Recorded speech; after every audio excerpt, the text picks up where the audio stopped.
And do you have quite high expectations for yourself as an artist? Because obviously in Australia you've had remarkable success. Your single went to #1 over there. Do you feel pressure to repeat that in the different territories you go to? I would love to have success in every country, and for the pure reason of being able to tour non-stop.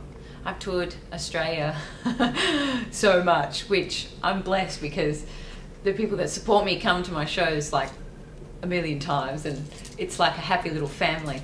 But I would love to be touring Europe. And of course, you know, it's a different environment, it's a different feel, the show becomes different, it's a different experience of music with different audiences. So yeah, I would love success over here, and you know, I can only wish for another #1, but it did take me 10 years in Australia to achieve a #1 single. I had #1 albums and I was very close to having #1, but I never achieved that. So maybe it might take me another 10 years here.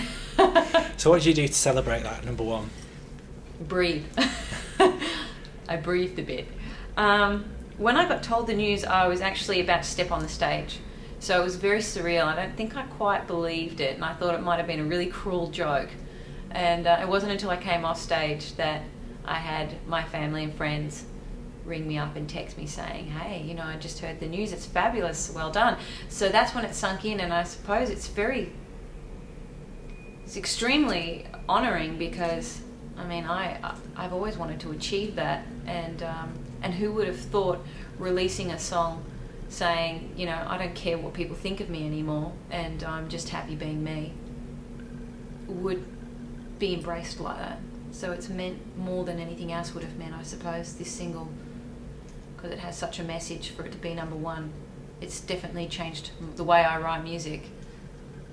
So with, there's a lot of strong female artists in the industry at the moment. You know, you've got Lady Gaga, who just refuses to leave the charts seemingly. You've got Kesha, and you've got Christina's back, and those kind of artists. Does that feel intimidating to you, trying to Not break at all. through? I love it. Bring it on. Bring it on. I'm always up for the challenge, and I want artists to be spectacular and unbelievable and artistic, because then that makes me step up to the plate. It makes me work harder. It makes me write better songs. But in also saying that, I like to turn my fans on. So that drives me more than any other female artist. What my audience is saying, what my audience is doing while I'm doing a show, the feedback I get, that's the most important. And how much do you connect with your fans? Do you use Twitter and Facebook? I have a great connection with my fans.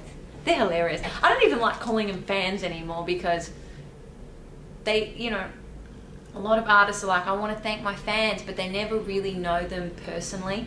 And I really do feel that with my fans, I have a personal connection with them because my music is personal, and because they share such personal things with me. I get a lot of wonderful messages of people describing situations they've been in, and that's what connects us and relates us through this song, you know. And of course, I've been doing music for such a long time, and I've grown with my audience. You know, they were kids when I started, now they're adults with children and jobs and stressful things, and yeah, they don't feel like fans, they feel like more like a community and a club. And have you got to the point yet where you stand at the front of the stage and you recognise the entire front row? I know every one of them at the front, hands down, know every one of them. They're a big, big part of what I do. I have a lot of great fans around me that support me and help me get my music out there and get people, you know, into my shows. And, you know, I definitely know the front row of my shows, 100%. And I usually get them up on stage nearly every show, everywhere. Feel the energy, come on. What kind of things do you do? Do you get them dancing or singing along? Of course, I with get you? them all up. We had one show that we did where we got bombarded with so many people on the stage that the stage started to buckle in. And I'm like looking across at my tour manager going, I think it's becoming unsafe for us now. You know, we're like all slipping in and sliding and falling and stuff. And he's like, no, just stop the song. We managed to finish the song. But I swear, if there's footage of that, it's like a riot on the stage. The drum kit's falling over, and the bass and amps and the pedals are all getting stood on. But it was just, I mean, that's what's exciting. It's fun. I mean, I want to have fun at my concerts. I hate rules and restrictions. Same with set list. I want to be able to throw odd numbers in and move around, and I want shows to be different and experience something different with my fans rather than it being the same thing every night and boring.